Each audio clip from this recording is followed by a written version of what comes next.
Antoine Fenoglio, qui est designer, mais qui travaille dans des milieux particuliers dont peut-être il vous parlera très tôt, parce que je n'ai pas communication de son intervention, va vous parler de design, de soins et de monde vivant. J'ai évoqué hier le fait qu'il a coécrit la charte du Verstollen avec Cynthia Fleury, et donc ils vont réaliser ensemble le jardin. Donc votre devoir est de venir tous le 5 mai pour soutenir ce nouveau jardinier, ce nouveau paysagiste qui va vous parler de design et de soins. Voilà. Merci beaucoup. Alors, je vais essayer de me placer aussi par rapport à ce que j'ai entendu des différents intervenants et intervenantes, parce que j'ai trouvé que c'était très intéressant dans la manière dont ça pouvait amener une approche à la fois sensible et de connaissance. Et je pense que le design est un petit peu dans cet entre-deux.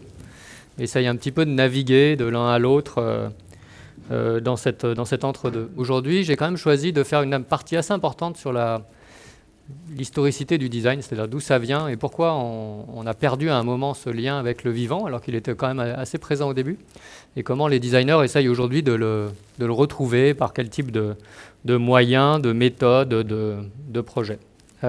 Juste alors pour vous présenter la première chose, c'est que, en fait, moi, ma propre pratique est une pratique j'allais dire, où je fais beaucoup de diplomatie entre des mondes. Et mon rôle n'est pas tant de dessiner des objets, de répondre à des cahiers des charges, que de voir comment la question de la création est une question de relier des univers, et que quand ces univers arrivent à se parler, souvent, il y a des productions qui peuvent être différentes. Donc, la première de mes activités, c'est d'animer ce collectif qui s'appelle Les Sismos, qui travaille à la fois sur des choses liées autour du soin, donc ça peut être des choses qu'on peut identifier comme du design, hein, la vaisselle, des objets, des environnements, mais aussi des choses qui peuvent être un peu plus loin, comme des outils de dialogue, par exemple, pour essayer de voir comment on peut mettre des parties prenantes qui ont des cultures différentes autour d'une même représentation d'une situation, une situation étant un protocole de soins, étant la façon de se rencontrer dans un musée, étant tout un tas de choses. Ou par exemple, des travaux qu'on peut faire sur... là, c'est un village sur lequel on a travaillé, où il y avait une église un peu abandonnée. À quoi pourrait servir cette église? Quelles sont les controverses qu'il y a dans le village qui souhaiteraient ou ne souhaiteraient pas que cette église devienne quelque chose ou ne devienne rien, à partir du moment où elle a été désacralisée. Et ça permet le design permet de faire remonter un peu les imaginaires, qui sont des imaginaires très différents. L'imaginaire des jeunes du quartier versus l'imaginaire des gens qui habitent là depuis toujours, versus l'imaginaire des touristes autour de ce lieu. Et on voit que ces controverses de perception sont en fait très riches pour essayer d'imaginer quel peut être l'usage, la forme demain d'un lieu. Ou des situations de handicap. On travaille beaucoup dans ces environnements-là.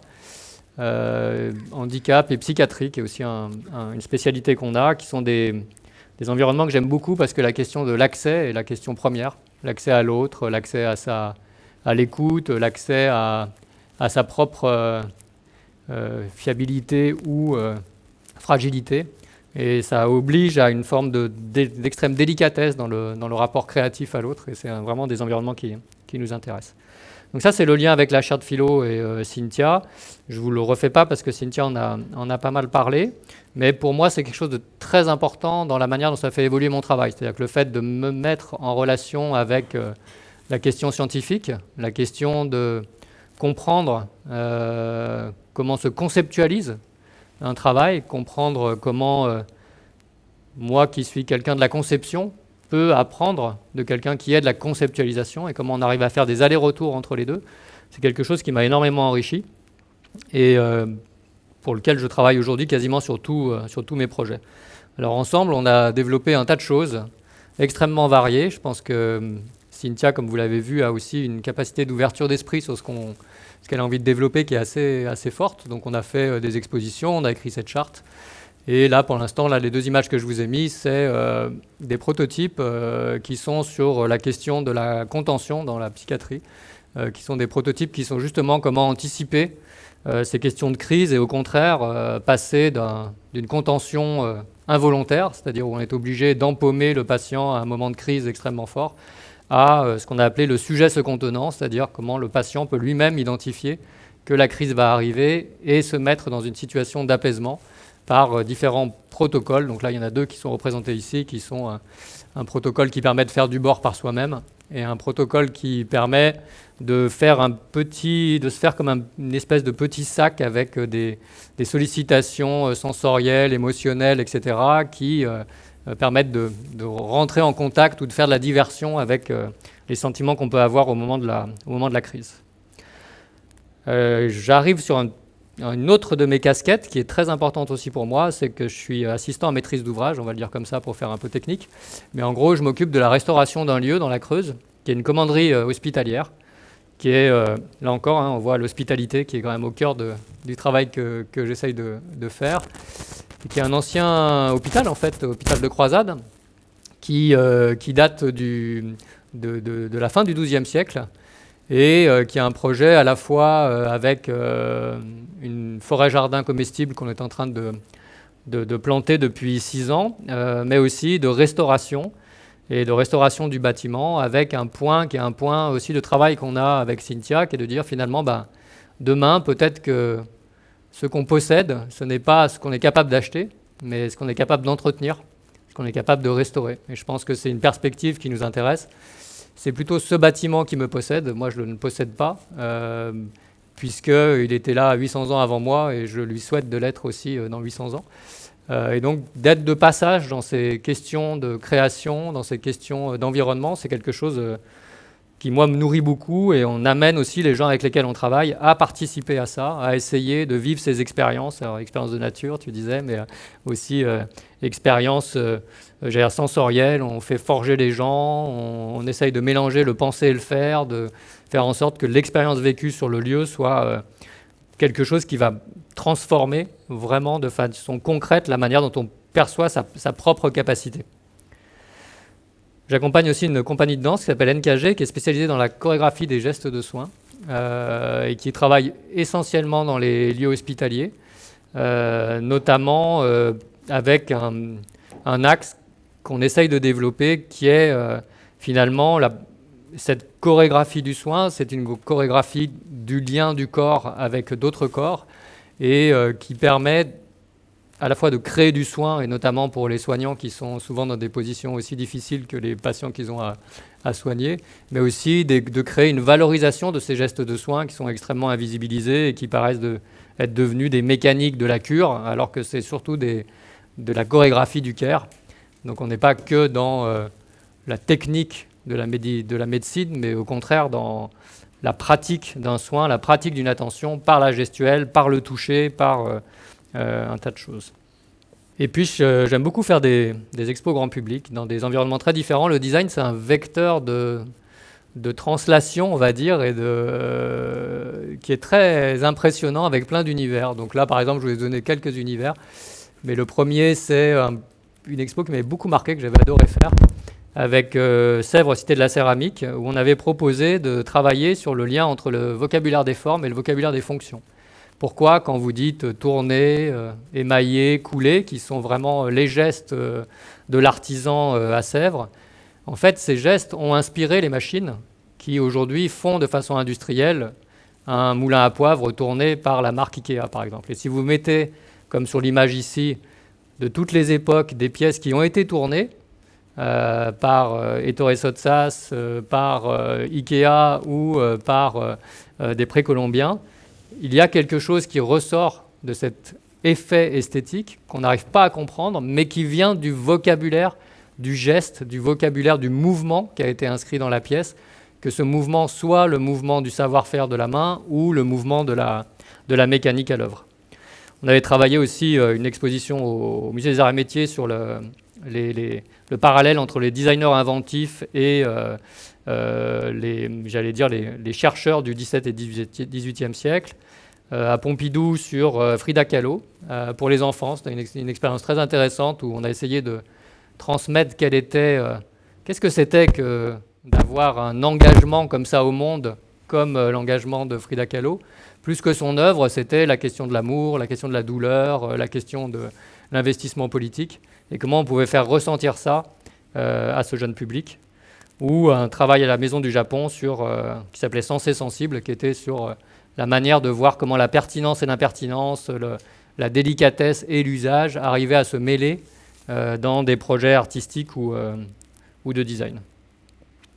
Alors, pourquoi le design et le vivant? J'avais envie de vous faire repasser justement par un petit retour en arrière, parce que je trouve que c'est assez intéressant de voir comment, quand on reprend cette frise qu'on a conçue... c'est ma barbe qui fait ça ou c'est le vent? C'est les deux? C'est le vent dans ma barbe. Ok, bon. Alors ça, je ne vais pas pouvoir faire grand-chose. Quand on a conçu cette frise, c'était de se dire, quand on est en train de produire quelque chose, une réflexion, une création, en fait, on est déjà sur un chemin d'histoire, qui est un chemin de création, qui est un chemin d'imaginaire, et on ne peut pas s'abstraire de ce chemin. C'est-à-dire qu'on peut le reconnaître, voir qu'est-ce qui nous a touchés dans le chemin de cette histoire, et pourquoi on se revendique d'une certaine forme d'école, de pensée, de production, d'imaginaire, d'esthétique. Et c'est le travail qu'on fait à chaque fois qu'on a un sujet qui est en cours. Donc sur la question du design, si on fait cette petit exercice, alors je vais vous le faire en hyper rapide, mais je trouve que c'est quand même intéressant, on arrive quand même dans une relation à l'objet qu'on peut présenter comme une relation entre nature et culture qui est extrêmement liée à la question de l'environnement. C'est-à-dire que quand vous voyez par exemple ces vanneries dont parle Lévi-Strauss, on a cette question d'une vannerie qui est tellement liée au vannier, à sa propre perception du matériau qu'il va utiliser, que par exemple dans les motifs qu'il y a ici, vous avez des défauts qui sont mis par le vannier spécialement en place pour que l'esprit de la vannerie, quand le panier est usagé, puisse retourner à la terre et ainsi qu'on puisse remettre l'objet dans le cycle de la nature du végétal, etc. etc. Et ça, ce lien, cet état d'équilibre très instable mais très réel entre ce qu'on fait, ce qu'on produit, ce qu'on transforme de la nature et ce qu'on remet à la nature, aujourd'hui c'est quelque chose, on le sait, qu'on a beaucoup oublié, mais qu'on essaye justement de réinventer en se disant que ce n'est pas impossible, que ça a été à un moment quelque chose qui a existé. Alors sur la naissance du design, bien après ça, il y a une forme de grande controverse qui est de dire qu'est-ce que c'est que le design? Est-ce que c'est né finalement de la séparation de la création et de la réalisation à la Renaissance, ou avant, au Moyen-Âge, celui qui a construit la commanderie hospitalière, c'est celui qui l'a pensé, il l'a fait en se faisant. C'est-à-dire qu'il a vraiment, à la limite, les seuls plans qu'il avait au Moyen-Âge, c'était des plans des machines qui permettaient de construire. Mais il n'y avait pas le plan du bâtiment. C'était celui qui était l'artisan du lieu qui faisait le lieu en même temps qu'il le pensait. Donc est-ce que c'est à ce moment-là qu'on a séparé ces deux choses? On projette quelque chose, on projette à dessin, et puis après, quelqu'un le réalise. Et du coup, il y a deux choses différentes qui arrivent. Est-ce qu'au contraire, c'est avec l'Expo universelle de Londres qui représente un peu le début de l'avènement de l'industrialisation, de la mécanisation des pièces, etc. Ou est-ce que c'est les art and craft à la fin de l'Angleterre, à la fin du 19e siècle en Angleterre, où on essaye de dessiner à dessin une société? Moi, c'est plutôt sur cette dernière date que j'aime m'appuyer. Sur l'exposition universelle, il y a déjà cette espèce de scission sur la manière d'appréhender la question de la nature ou de la forme naturelle. En fait, il y a eu un très grand bâtiment qui s'appelait le Crystal Palace, qui a été construit par le jardinier du roi, qui s'appelait Paxton, et qui s'est inspiré, c'était un collectionneur de nénuphars, il avait des très grands nénuphars dans ses jardins, et il s'est dit, c'est probablement la plante qui a la plus grande portée avec le moins de matière. Donc il s'est inspiré de ça pour construire et projeter ce bâtiment en verre absolument immense, qui a été le premier bâtiment qui a été construit en usine. C'est-à-dire que toutes les pièces ont été faites en amont, de façon industrielle, et il a été monté comme un Lego. Ça a été vraiment le début d'une perception industrielle des possibilités de construction. Mais ça arrive en même temps, cette modification de l'état de perception de ce que peut la nature. Alors là, on est inspiré avec Paxton, mais on commence à avoir aussi cette industrialisation qui arrive avec, notamment dans l'industrie de l'abattage. Et c'est à ce moment-là que les abattoirs, notamment à Chicago, à la fin du 19e siècle, commencent à produire beaucoup plus que ce qu'ils ne peuvent écouler. Et du coup, commencent à arriver des métiers qui sont là pour aider à écouler du surcroît, comme le dit le philosophe Huyghe, qui permettrait de dire je peux faire consommer plus que ce que je produis. Donc je commence à mettre en œuvre l'horrible machine de aller dans le toujours plus, en partant ici d'une exploitation de la nature, notamment dans les abattoirs. Donc ça va être le biais qui va être pris à ce moment-là. À peu près au même moment, William Morris, lui, c'est vraiment la figure archétypale du design moderne. D'ailleurs, et c'est un référent pour nous, il a beaucoup travaillé sur la naissance de la Ligue socialiste londonienne avec Engels. Il était très proche de Ruskin aussi. Et ils ont créé ensemble déjà notamment un lien entre toutes ces formes de pensée, la philosophie, la projection des imaginaires et du design, mais aussi la critique artistique. Et il va, lui, poser le fait que le design, c'est d'abord un dessin EIN. Il faut d'abord savoir quel dessin EIN on veut donner à la société avant de lui donner des dessins IN. Donc, comment on a envie de vivre ensemble? Qu'est-ce qu'on veut produire ensemble comme société? Et après, de quel environnement on a besoin? De quels objets on a besoin? De quelles architectures? De quelle société? Etc., etc. Et ça a été pour lui quelque chose de très fort qui, pour moi, a marqué quand même ce dessin à dessin, une manière à ne pas oublier de faire du design. Il a été aussi un des premiers à faire ce qu'on appelle du design fiction aujourd'hui, c'est-à-dire à projeter des récits qui étaient des récits justement d'imaginaires sociaux, comment un peu de la science-fiction sociale pour essayer de projeter et écrire comment pourrait être la société demain. Ces motifs floraux extrêmement intéressants, il a fait de l'édition, etc. Enfin, c'est quelqu'un qui a vraiment produit des choses très intéressantes. Et avec Ruskin, ils ont défendu de façon extrêmement forte qu'il n'y a pas d'autre richesse que la vie. Donc on peut faire quoi qu'on fasse, ce qu'on essaye de défendre, ce qu'on fait autour de ça, c'est essayer de créer de la coopération avec le vivant, essayer de voir comment on peut préserver cette richesse de la vie, voir comment on peut,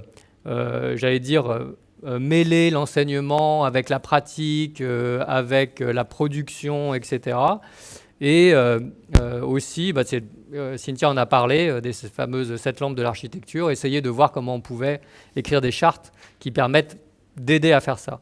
Il y a eu, avec Ruskin, quelque chose qui a été un grand désaccord avec Viollet-le-Duc, qui était, pour le coup, sur justement, Ruskin défendait le fait que la restauration des bâtiments, de l'histoire, ne devait pas du tout être homogène, qu'il fallait laisser vivre les choses, voire les laisser s'effondrer, et vous voyez tout à fait ces images où il y a des ruines, vous voyez cette peinture avec des natures très foisonnantes, des ruines à l'intérieur, de la mousse, des ruisseaux qui traversent ces ruines. Donc c'était vraiment cette idée qu'il fallait laisser aussi vivre les choses et les effondrer avec le temps, et qu'on n'était pas obligé de toujours vouloir faire du neuf avec du neuf, que tout soit ripolliné, etc., etc. On peut passer dans l'histoire, mais là on va très vite, vous le voyez, sur Charlotte Perriand, qui a été quand même en France aussi quelqu'un qui a su défendre cet impact de lien du design avec la nature, notamment à la fois par son implication sociétale, mais aussi par la manière dont elle dessinait les choses, son rapport au Japon, sa volonté de ne pas impacter les terres sur lesquelles elle posait ses productions, notamment ses architectures, les petits musées d'histoire naturelle qu'elle suggérait de mettre dans ses habitats, donc aller récupérer lors de ses cheminements des petites choses qu'on trouvait belles et les mettre au centre de sa maison comme un espèce de petit rapport muséal et culturel à son environnement, et qui a aussi été quelqu'un qui a beaucoup marqué notre parcours. Et puis après, je vous ai passé toute la grande implication du design dans le capitalisme industriel, et notamment, vous connaissez peut-être Raymond Lewy aux États-Unis qui avait dit la plus belle courbe, c'est la courbe des ventes. Donc à partir du moment où on dit ça, on voit à peu près ce qu'on peut faire. Mais toujours rester des designers critiques comme Papanek, qui dans les années 60 a vraiment essayé de travailler sur le fait de dire la meilleure chose que le design puisse faire, c'est surtout de ne pas faire de design, d'arrêter d'en faire et de réfléchir à autre chose et de voir comment il pouvait dessiner d'autres dessins. Donc lui s'est beaucoup intéressé à une espèce d'arte povera du design, à une espèce de pratique extrêmement frugale du design. et a écrit aussi beaucoup de choses sur ce regard critique sur la manière de voir l'objet, de la bêtise de reproduire à l'infini des objets qu'on a déjà, etc. Et c'est resté quelqu'un qui a été un peu à la naissance de ce qu'on appellera après le design social. Ça a ouvert aussi une voie à plein de designers, comme Enzo Mari par exemple, qui ont travaillé sur le fait de remettre dans la dimension du design, la dimension de la production. Donc dans son projet Autoprogettazione, par exemple, il propose des plans en libre accès pour que chacun puisse refaire des meubles qu'il a lui-même dessinés, avec quelques planches et quelques clous. D'ailleurs, on va sûrement essayer de refaire ces meubles-là pour le jardin en question, en se disant que finalement, retrouver un peu de pouvoir sur sa vie, quoi.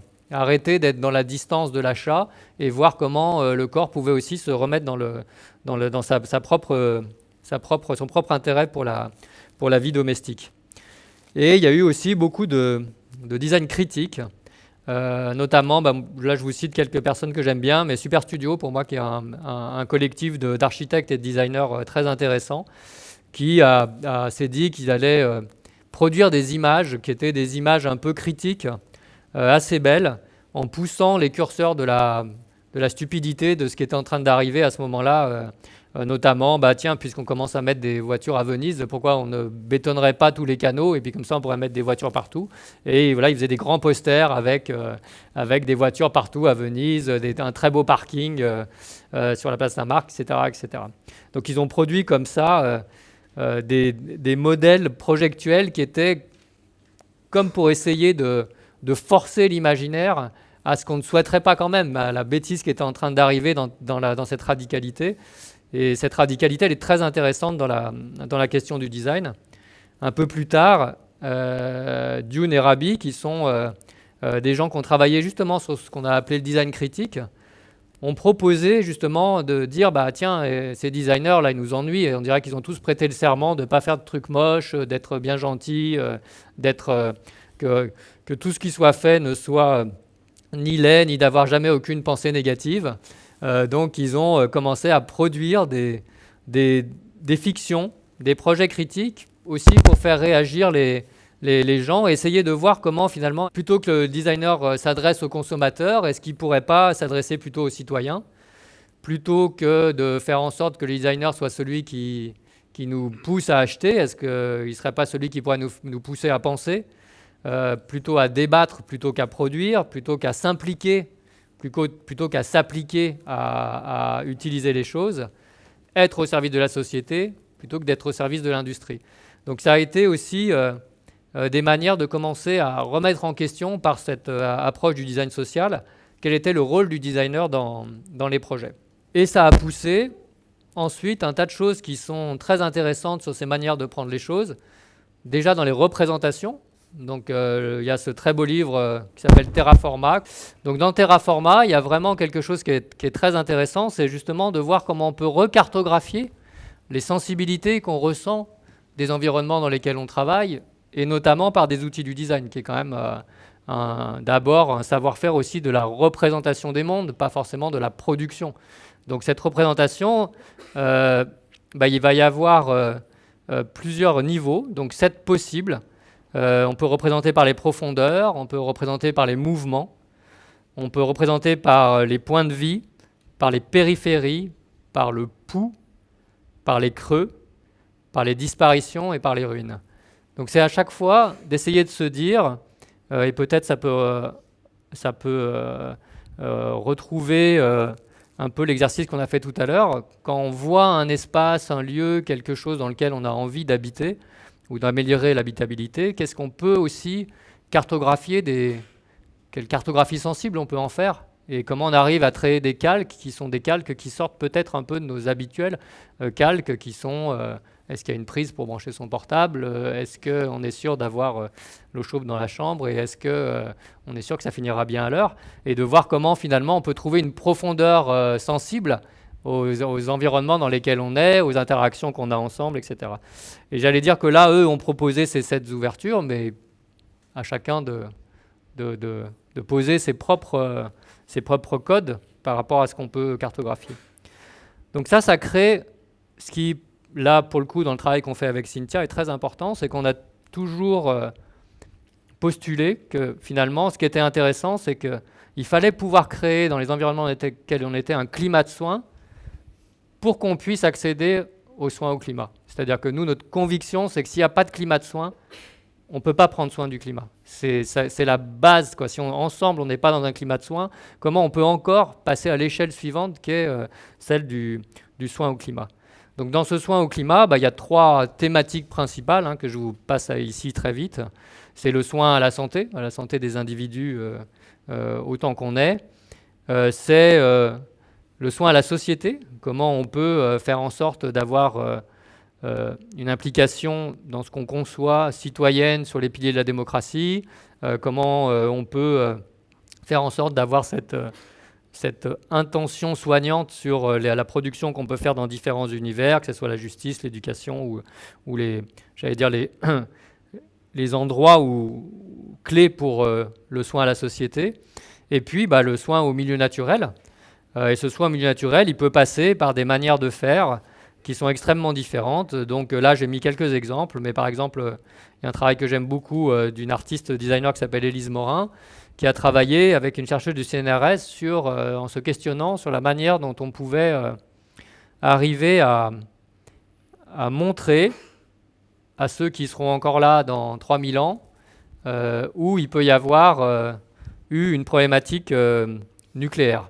Par exemple, si on prend la forêt rouge, qu'est-ce qui fait que demain, des humains qui passeraient ici seraient capables de se dire « Ah oui, ici, à Tchernobyl, il s'est passé quelque chose qui fait que ma santé est un peu en danger si je reste et que je m'installe ici. » Et ils ont travaillé ensemble à une plante alerte, qui est une plante qu'on pourrait mettre dans ces écosystèmes-là et qui changerait de couleur avec des problématiques de ce genre-là, et qui deviendrait un signe naturel comme d'autres signes, en faisant l'hypothèse que demain on saurait réapprendre à lire ces signes, et que ce serait peut-être la meilleure des choses.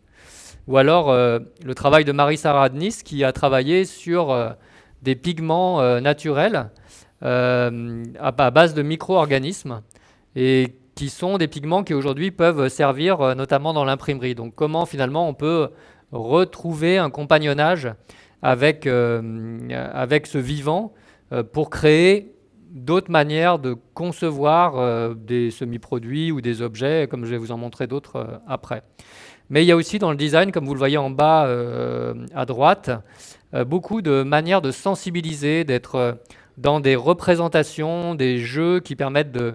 Je me souviens d'un travail, par exemple, de Gauthier Roussil, qui avait travaillé au Pays de Galles, dans un village côtier qui avait une perspective de montée des eaux qui est très, très importante, et de pouvoir, à travers une espèce de maquette de jeu de société, faire comprendre à toutes les parties prenantes du lieu qu'est-ce qui allait vraiment se passer pour que ça soit moins abstrait, pour qu'on se rende compte qu'effectivement, aujourd'hui, essayer de préserver le côté touristique du trait côtier qui allait reculer de 50 mètres dans les 10 ans à venir, c'était ne pas penser que peut-être que certains habitants allaient devoir aussi, eux, reculer, ne pas penser que la structure sociale de l'accompagnement citoyenne, elle aussi, allait devoir à un moment s'adapter à ce genre de nouvelle géographie. Et voilà, d'être dans un jeu de rôle par rapport à ça qui était mis en œuvre par le design.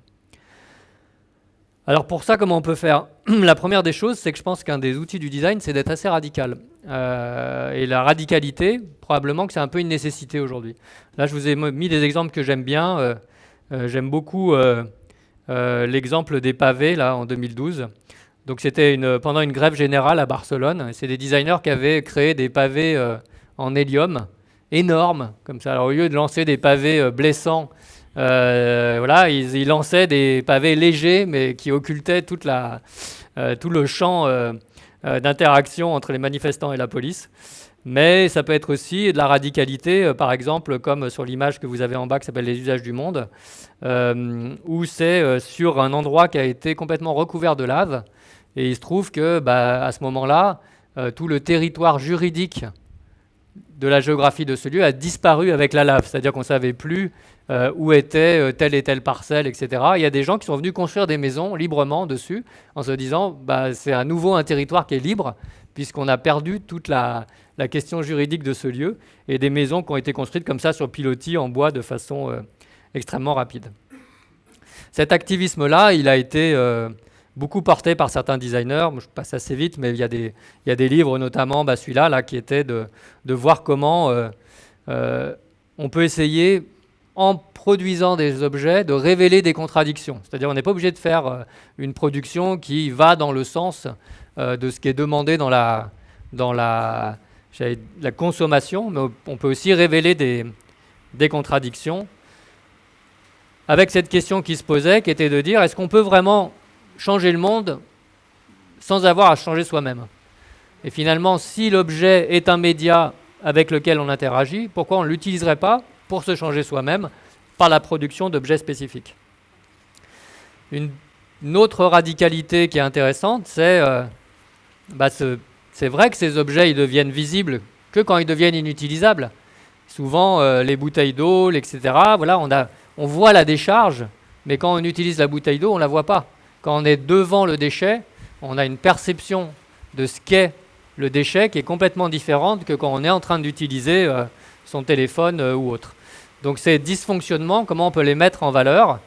Alors il y a aujourd'hui tout un courant qui est notamment ce qu'on appelle les communs négatifs, c'est-à-dire comment finalement le design et d'autres concepteurs peuvent travailler à ces communs négatifs qui sont ce qu'il y a autour de nous et qui représentent par exemple la contamination radioactive de Fukushima. Voilà, c'est un truc qui est arrivé, qui est là, et en fait on a aussi à le gérer.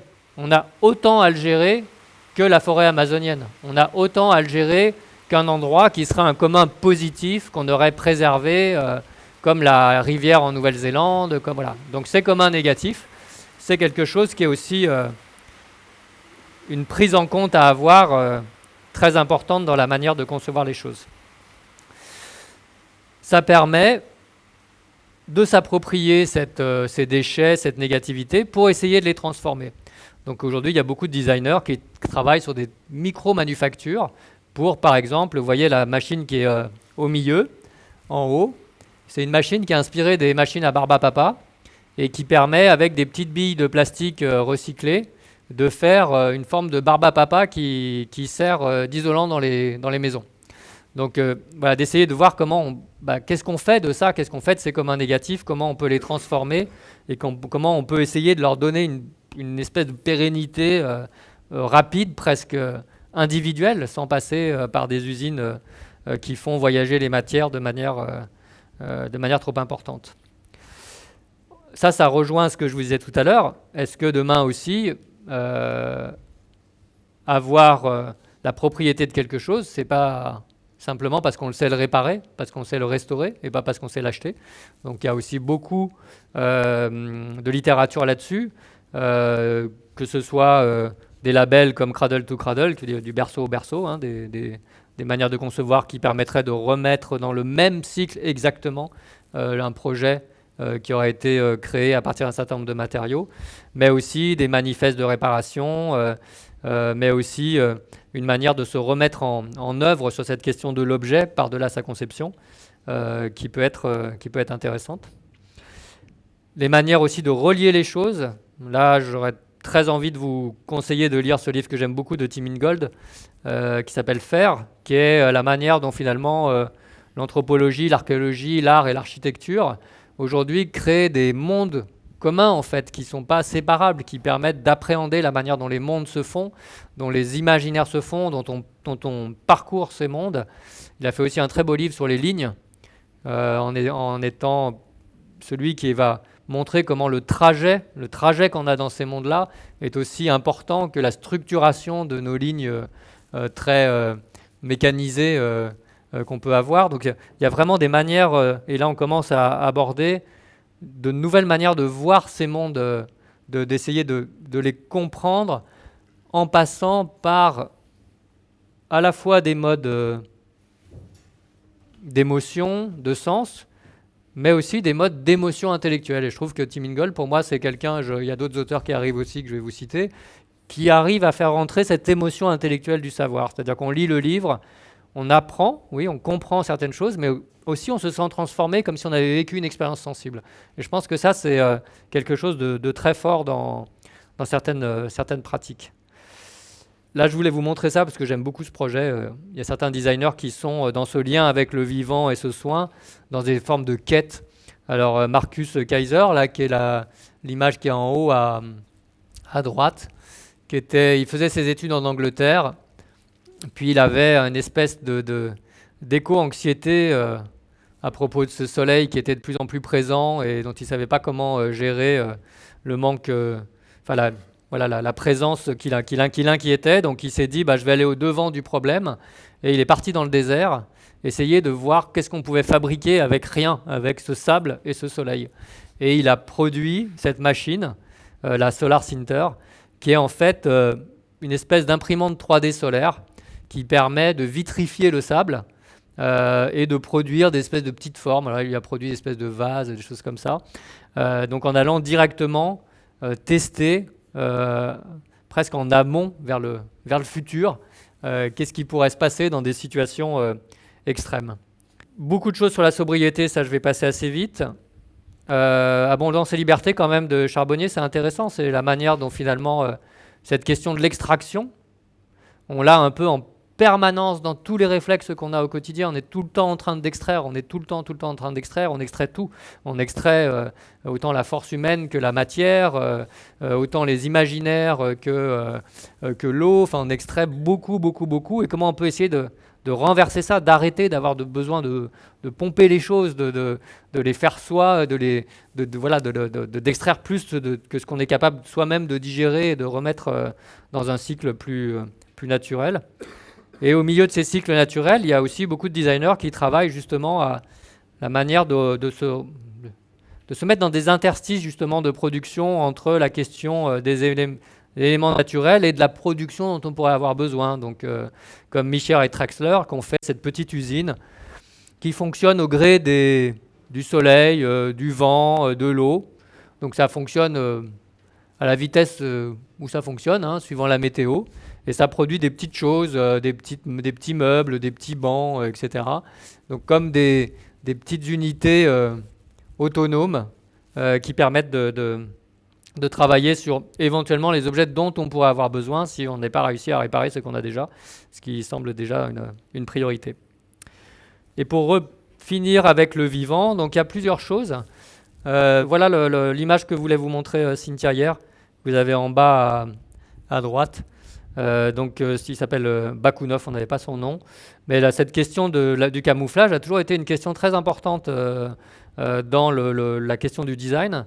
Alors on se camoufle de ce qui représente le danger pour le moment de l'histoire. Donc on se camoufle pour la guerre, on se camoufle quand on a l'impression d'être capté par l'IA, on se camoufle pour partir à la chasse, et à chaque fois il y a une forme de création autour de ça qui est un aller-retour entre ce qu'on cherche à savoir de nous et ce qu'on ne veut pas donner de nous. Donc ces formes-là ne sont pas des formes forcément où on disparaît dans un univers esthétique, mais par exemple, si vous voyez l'image qui est en bas à gauche, c'est Wilkinson qui était un peintre spécialisé dans le camouflage des navires pendant la guerre. Et là, la question, c'était d'essayer de faire en sorte que le canonnier en face ne voit pas la distance du bateau. Donc le camouflage n'est pas là pour que le bateau disparaisse dans la mer, mais pour faire en sorte qu'on ne puisse pas viser correctement à la bonne distance. Sur l'IA, c'est complètement différent. On va faire en sorte de ne pas pouvoir capter le visage avec la pixelisation qu'on va amener à une lecture plus technique. Et furtiver avec le vivant, là on a parlé de Paxton, mais on peut parler, et là il y a toute une littérature qui moi me touche beaucoup, notamment celle d'Haraway, la façon dont on peut coévoluer avec les espèces, la façon dont cette coévolution, il faut accepter qu'elle soit interespèce, mais toute espèce, c'est-à-dire l'interespèce avec le vivant, mais pourquoi pas l'interespèce avec le cyborg, pourquoi pas l'interespèce avec l'IA, justement, et que finalement on est dans ce monde relationnel interespèce, dans lequel il y a des langages qui vont se créer. Et ces langages, ils sont des langages qui vont créer des imaginaires, qui vont créer des nouvelles manières d'appréhender le monde. C'est aussi ce qu'essaye de faire Vinciane Després, c'est aussi ce qu'essaye de faire toute cette, cette mouvance à la fois anthropologique, scientifique, qui floute les distances entre les perceptions, qui floute les distances de langage. Et je trouve qu'Haraway aussi, au même titre que Ingold, arrive à faire passer une forme d'émotion, d'écriture, qui nous met dans ce qu'elle veut nous dire. Et ça, je pense que c'est quelque chose qui est très fort. Tout comme Emanuele Coccia, qui travaille beaucoup, notamment sur la métaphysique du mélange, c'est-à-dire la manière dont on peut comprendre qu'est-ce qui se passe dans cette interaction avec le vivant, et qui a je trouve, une base de réflexion qui est tellement intime que je pense que ça ressort dans son écriture, puisque Emanuele, il a perdu un jumeau quand il avait 20 ans, et il n'a cessé de se demander en quoi il faisait jumeau avec d'autres vivants. Pourquoi cette perte-là, il arrivait à la ressentir avec d'autres vivants, et qu'est-ce que ça voulait dire, cette gémellité avec d'autres vivants. Donc ça aussi, c'est des auteurs qui sont, je pense, très inspirants pour arriver à transformer nos perceptions des mondes imaginaires. Et le design aussi s'hybride. Le design, il essaye de s'hybrider dans des projets qui parfois sont un peu étonnants, comme celui-là. Comment on peut arriver à créer des modes de biophilia nourrissants. Alors c'est entre des objets critiques, des objets de recherche, etc. Mais ça permet aussi de montrer quelles sont les formes qui peuvent arriver, quelles sont les interactions formelles et imaginaires qui peuvent arriver. Ou ici, sur des choses qui sont assez parfois intrigantes. Par exemple, l'image que vous avez en haut à gauche, c'est une chercheuse qui a travaillé, une designer-chercheuse qui a travaillé sur le fait que les abeilles étaient capables de reconnaître un certain nombre de pathologies, notamment en oncologie.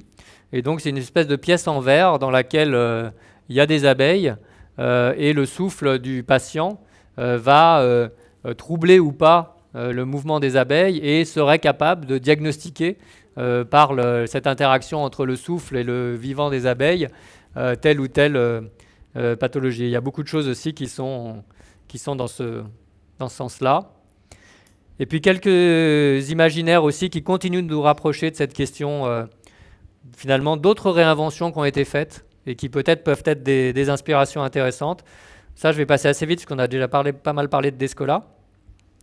Mais il y a la question de Charmer, qui est un chercheur qui travaille au MIT et qui a beaucoup travaillé justement sur cette question de comment on pouvait modifier notre état intérieur avant d'essayer de modifier l'état extérieur.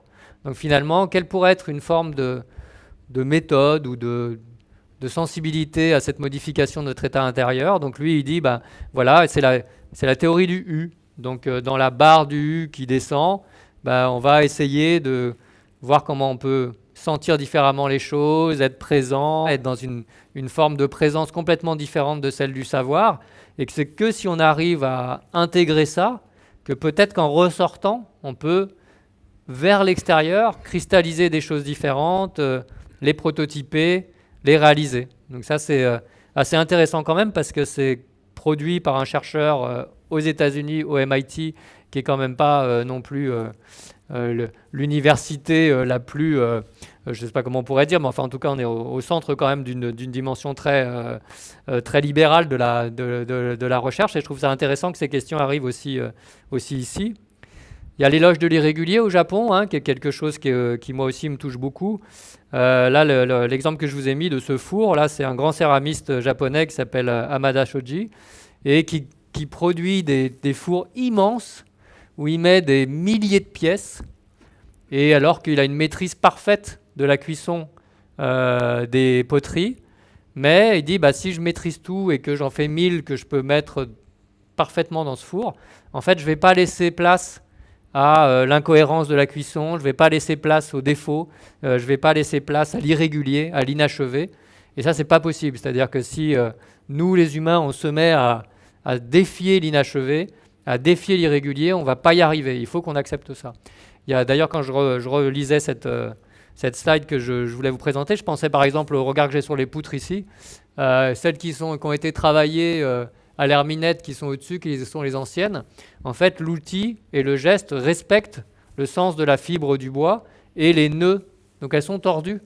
Elles sont choisies tordues et elles respectent ces nœuds et elles ont une capacité de durabilité, de capacité d'encaisser la structure qui sera beaucoup plus forte que ce qui est fait ici à la scie mécanique, qui passe au travers de toutes les fibres, qui va couper les nœuds et qui en fait va fragiliser la pensée du bois, quoi.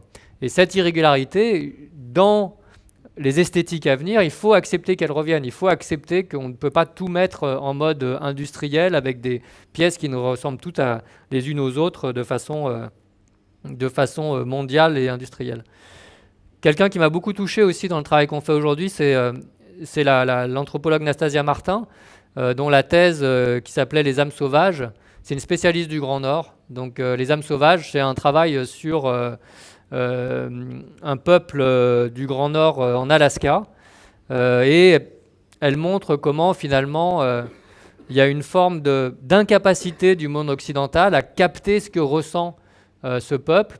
Et elle appelle ça le balancier alaskaïen. C'est-à-dire que ni l'écologie qui va préserver à fond les espaces, etc., ne capte ce qu'ils vivent de l'interaction avec le vivant, ni même l'extractivité capitaliste qui, bien sûr, à l'opposé, ne comprend pas du tout pourquoi la notion de frontière, la notion de captation des troupeaux, etc., est complètement différente de ce qui peut être attrapé par le monde occidental. Ensuite, comme elle s'intéresse à ces populations, elle va traverser le détroit et elle va aller en Russie, au Kamchatka.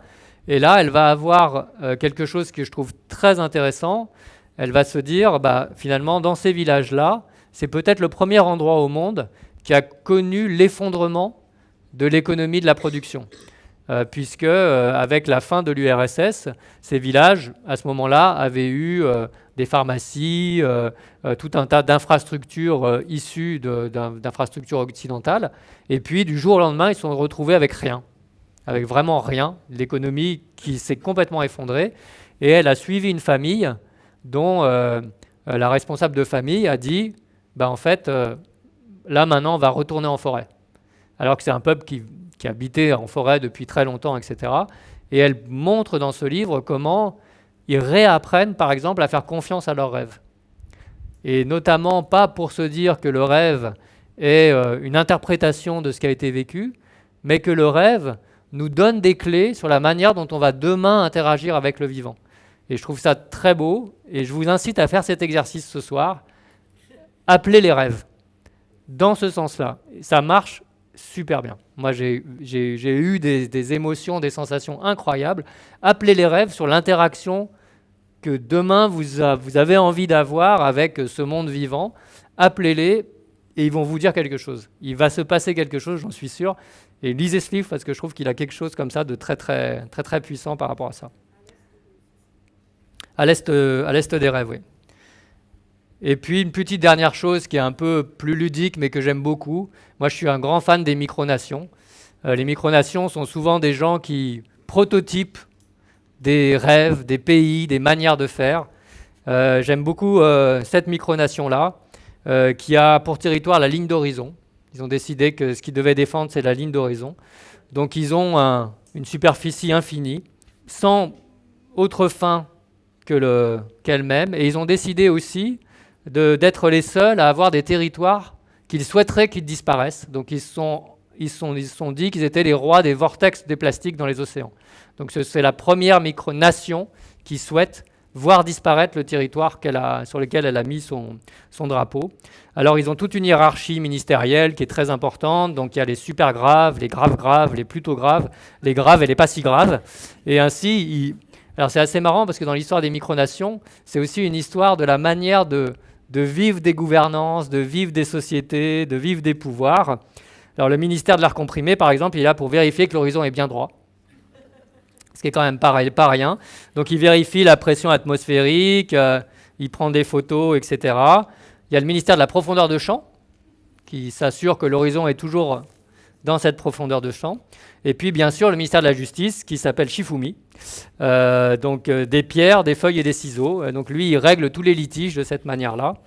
Et finalement, ce que disent souvent ces micronations, c'est que l'empreinte de la poésie, on en parlait tout à l'heure sur la question, c'est aussi une manière de débattre de la citoyenneté, c'est aussi une manière, par le jeu, par ce design, entre guillemets, de communautés qui peuvent être au départ des communautés ludiques, de voir comment ça peut produire aussi des imaginaires, des envies, des désirs. Et je vous ai mis cette dernière image que j'aime beaucoup parce que je trouve que c'est un projet assez étonnant qui peut-être représente une forme d'esthétique de demain. Ça, c'est dans les montagnes himalayennes. Suite à la problématique de la fonte des glaces, en fait, il y a un problème d'eau buvable l'été. Et donc, il y a un ingénieur designer qui a créé une énorme tige qui projette de l'eau l'hiver et qui crée cette espèce de forme qui devient un stock d'eau pour quand la chaleur arrive et qu'il n'y a plus l'eau dans les rivières, que les gens puissent venir prélever des bouts de glaçons de cette eau potable. Donc c'est devenu cette espèce de pyramide. Et au fur et à mesure de l'usage, parce que je pense qu'il faut faire confiance à ce qu'on peut faire avec les usages, l'hiver, ils ont créé une petite cavité à l'intérieur. Et cette petite cavité, c'est devenu un petit bar dans lequel on vient, pour les villageois alentours qui n'ont pas les moyens, venir chercher des moyens pour faire un trajet entre un village et un autre. Donc c'est devenu un espèce de petit bar solidaire qui est dans cette pyramide de glace. Et je trouve que c'est... je pourrais vous dire où c'est exactement, mais j'ai pas c'est dans l'Himalaya, mais je ne sais pas exactement où. Et je trouve que voilà, ça représente une forme d'imaginaire poétique, mais en même temps réel, que je trouve, moi, particulièrement assez réconfortant. Il y a beaucoup d'artistes qui ont fait des micronations. Mais il y a aussi des gens qui, c'est venu sur un coup de tête. Il y en a une, par exemple, un jour, il y a un préfet qui est passé dans le village. Et puis, nous, un président de région, le restaurateur lui a dit « Bonjour, monsieur le président ». Et puis, lui a répondu « Non, non, ici, c'est vous le président ». Et sa femme a décidé que c'était une très bonne idée. Donc, elle a mis une petite cahute à l'entrée du village avec un drapeau qu'elle a dessiné elle-même. Elle a commencé à écrire les règles du village. Et ça existe encore. Donc, c'est... Voilà, et c'est... Ouais, aussi en France. Ouais. Ça, vous pouvez... Où il y a cette micronation italienne que vous connaissez peut-être, qui a été faite sur une plateforme... voilà. Il y en a plein des très intéressantes qui, souvent... sont venus chatouiller les gouvernances dites normales, avec des manières de faire très, très différentes. Aujourd'hui, c'est quoi ton projet de designer? Tu rêverais de quoi? En fait, si j'avais Internet, qui est un projet de designer bof, mais je voudrais bien montrer une petite vidéo, mais vous pouvez la regarder de façon autonome. Ça s'appelle Le Banquet Sismique. C'est sur Vimeo. Et c'est, je pense, la plus belle expérience de design qu'on ait fait. C'est qu'à la commanderie, on a fait 3 jours avec tellement d'ateliers dans tous les sens, de design, de forge, de musique, de danse, des conférences, etc., que finalement, les gens ne savaient plus où donner de la tête. Ils ne pouvaient pas tout faire. Et ils étaient obligés de choisir. Et l'idée, c'était de produire de la pensée et de l'art et du design pendant ces 3 jours. Et à la fin, tout ça était partagé lors d'un grand banquet. Et ça a complètement... Il y a des gens qui sont venus ici. Franchement, c'est ça qui, moi, me met de l'optimisme. C'est que, en fait, avec des expériences très fortes, comme celles qu'on est en train de vivre aujourd'hui, je pense qu'on peut transformer très profondément et très rapidement. On peut se transformer très profondément et très rapidement. Et je trouve que c'est quelque chose qui est assez réconfortant aussi dans la période dans laquelle on est.